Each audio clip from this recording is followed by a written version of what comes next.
Hola, buenas, soy Fernando, bienvenidos a mi canal de cocina. Hoy vamos a preparar migas. El otro día un suscriptor me pidió que hiciera algo para celíacos y se le ocurrieron unas migas. Muy majo por su parte, pero bueno. Nada, en realidad no es tan difícil. Vamos a empezar haciendo un pan para celíacos, aunque podéis comprar uno si os resulta muy complicado.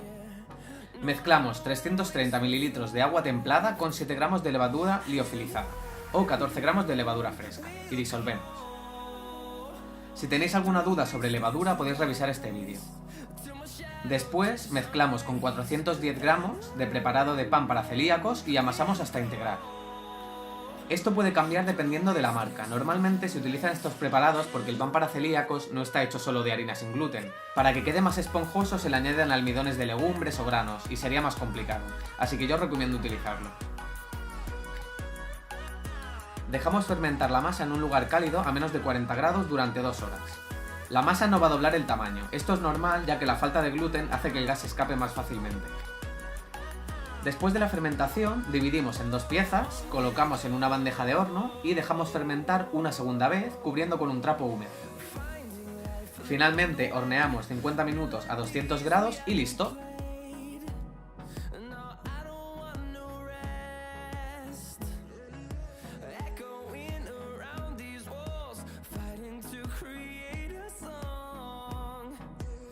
Vale, ahora vamos con las migas. Vamos a recuperar el pan y vamos a cortar 500 gramos en dados de 2 centímetros aproximadamente.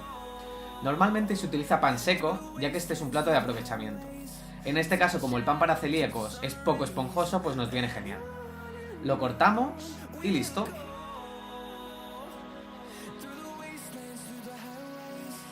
Ahora vamos a añadir un poco de agua al pan. Mezclamos unos 100 ml de agua con 5 gramos de sal y vamos a dejar que el pan se reblandezca.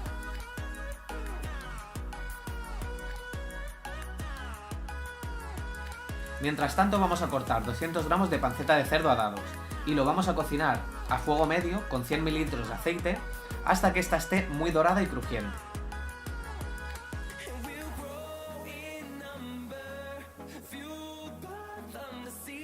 Después añadimos un ajo picado muy fino y antes de que coja color añadimos el pan, subimos el fuego ligeramente y cocinamos sin dejar de remover hasta que el pan quede dorado y seco.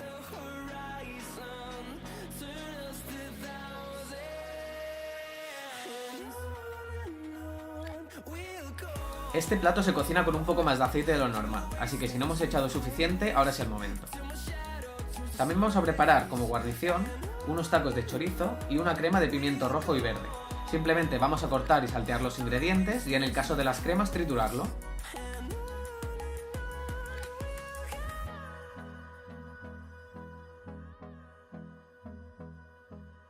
Ahora vamos a emplatar un poco de migas, unos trozos de chorizo y las cremas.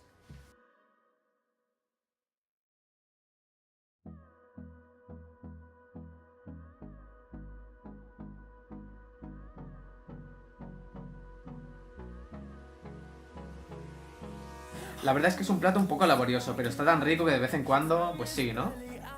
Y hasta aquí el vídeo de hoy. Recordad que tenéis los ingredientes en la cajita de información y en mi página web. Hasta la semana que viene. ¡Adiós! Leading us, and love is all we'll ever trust.